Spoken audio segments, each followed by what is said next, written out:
Iran জুড়ে চলমান বিক্ষোভ পরিস্থিতি সতর্কভাবে পর্যবেক্ষণ করছে তুরস্ক। আঙ্কারার আশঙ্কা, এই বিক্ষোভ থেকে মধ্যপ্রাচ্যে নতুন করে অস্থিরতা ছড়িয়ে পড়তে পারে।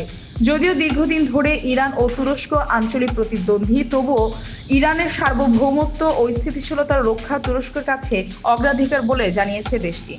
তুরস্কের পররাষ্ট্রমন্ত্রী বলেছেন, বর্তমান বিক্ষোভের কারণে ইরান সরকারের পতন ঘটবে এমনটা তারা মনে করেন না। শনিবার টেলিভিশনে দেওয়া বক্তব্যে তিনি বলেন, এবারের বিক্ষোভ 2022 সালে মাহসা আমিনিকে মৃত্যুকে কেন্দ্র করে হওয়া আন্দোলনের তুলনায় ছোট পরিসরের।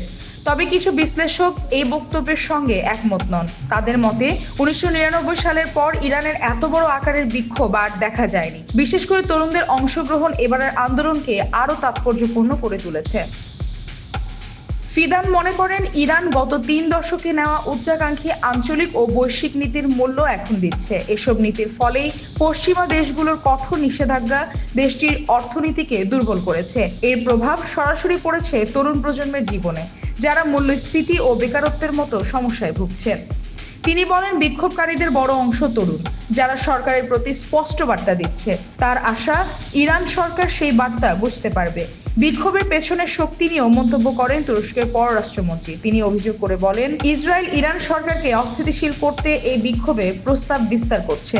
ফিদানের দাবি, ইসরায়েলের গোয়েন্দা সংস্থা মোসাদ সামাজিক যোগাযোগ মাধ্যমে প্রকাশ্যে ইরানি জনগণকে সরকার বিরোধী আন্দোলনে উৎসাহ দিচ্ছে।